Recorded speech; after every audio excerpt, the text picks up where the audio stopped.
kasih kesempatannya teman-teman. Di sini kami akan memperagakan konseling mengenai cara pemakaian insulin yang baik dan benar. Oke, di sini saya bertindak sebagai apoteker. Di sini saya apoteker Nurjana dan saya Sohartini sebagai pasien. Semoga bermanfaat ya.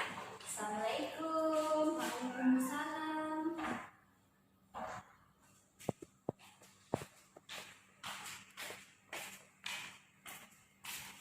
Yang bisa saya bantu Kak?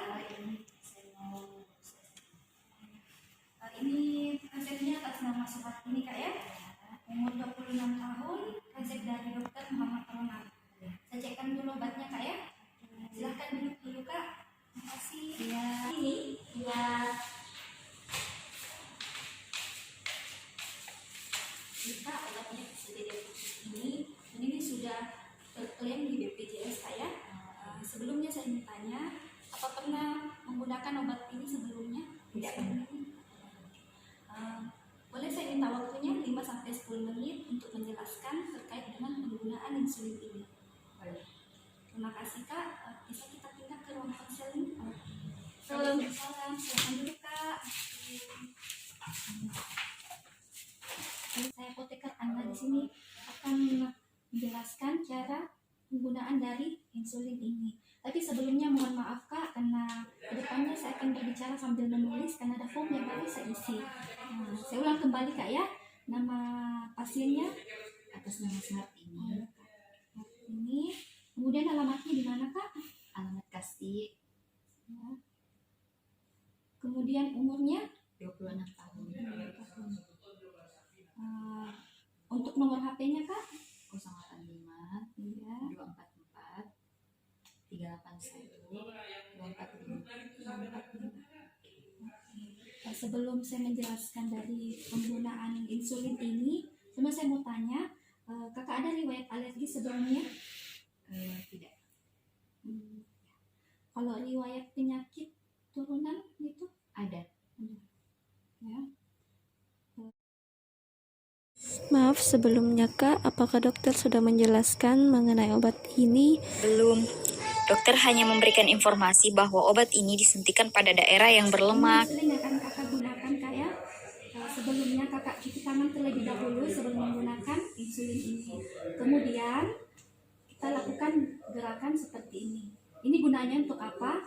Yaitu agar sesuai dengan suhu tubuh kita.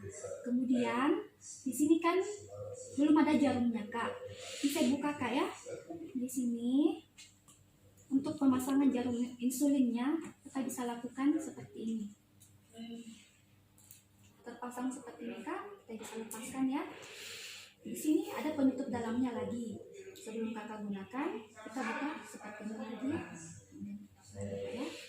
Nah, di sini untuk dosisnya sendiri, Kakak bisa lihat di sini ada skala yang dapat menunjukkan yang bisa kita gunakan. Seperti yang Kakak di resepnya, yaitu 10 skalanya untuk malam hari.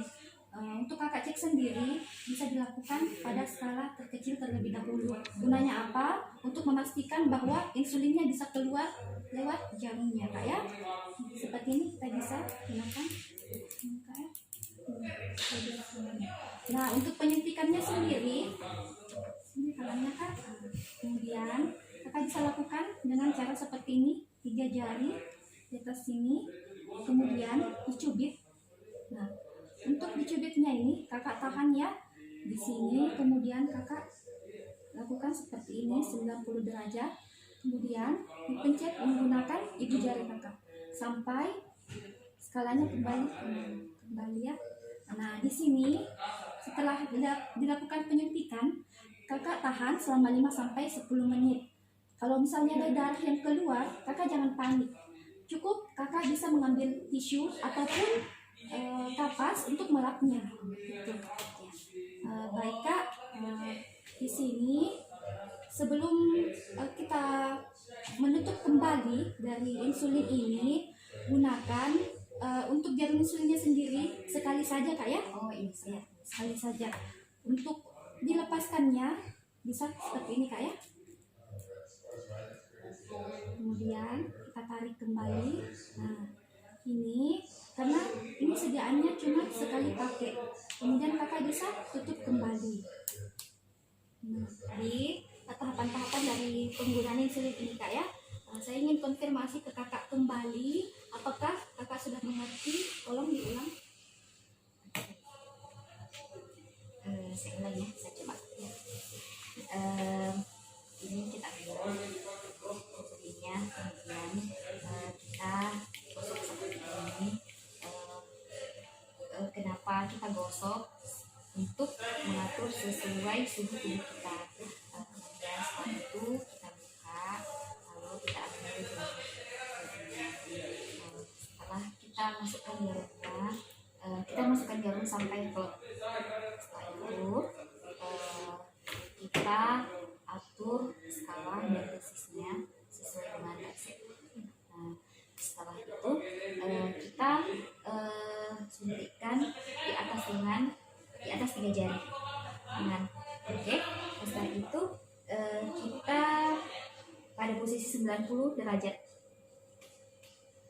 90 derajat, lalu kita cubit sebelum kita menyuntikkan ke lengan. Kita cubit, gimana ya, kita cubit. Setelah itu kita tahan 5 sampai 10 menit. Untuk yang ditahannya ditaruh dulu kak ya, jarumnya, kemudian ditahan gitu. Ya, Kurang lebih yang seperti ya. oh iya, luar biasa ya, bisa dong pakai sendiri. Insya Allah bisa. Ini sekedar informasi kak ya, untuk penyimpanan dari insulin ini sendiri, jika belum digunakan bisa bertahan sampai 6 bulan. Tapi jika sudah digunakan, ini hanya bisa disimpan sampai 4 pekan. Untuk penyimpanannya sendiri, kita bisa simpan di kulkas, tapi jangan di freezer kak ya. Oh iya. Itu untuk penggunaan dari insulin ini sendiri kak ya. Untuk dibuang bekas ini, jarumnya sendiri bisa kakak gunakan plastik atau kaleng bekas, karena ini termasuk salah satu bahan yang berbahaya, bisa sampai tertusuk oleh orang lain kak ya.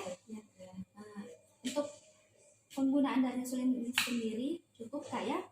Di sini saya mau memberitahukan bahwa terkadang, tapi jarang kak ya, setelah menggunakan insulin ini terjadi yang namanya hiperglikemia, yang dimana ini artinya terjadi penurunan kadar gula darah. Tapi jangan khawatir kak, ini jarang terjadi. Tapi jika terjadi, kadang itu rasanya pusing, penglihatan berkunang-kunang gitu. Nah, untuk tambahannya lagi, sebelum selain menggunakan insulin ini, saran saya kakak bisa melakukan olahraga yang rutin, bisa 3-4 kali satu pekan dengan durasi 30 menit, olahraga yang ringan-ringan saja, tapi teratur kak ya. Dan untuk pola makannya sendiri, karena seperti kakak ketahui bahwa orang yang memiliki riwayat diabetes mellitus itu harus benar-benar mengontrol makanannya gitu, pola makan yang sehat kak ya. Itu cukup dari saya kak ya. Terima kasih kak. Di sini ada formulir dari konseling yang tadi kita lakukan, kakak bisa tanda tangan di sini. Bisa tanda tangan di sini ya. Di sini ya.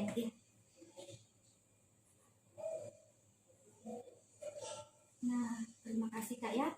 Kemudian tambahan lagi, nanti saya cantumkan nomor HP saya untuk misalnya ke depannya kakak bisa konseling dengan saya untuk menanyakan tentang insulin ini. Jika ke depannya kakak butuh informasi terkait dengan obat-obat kakak ya. Terima kasih kak. Saya juga kembali terima kasih ya. Terima kasih kerjasamanya kak. Assalamualaikum. Waalaikumsalam.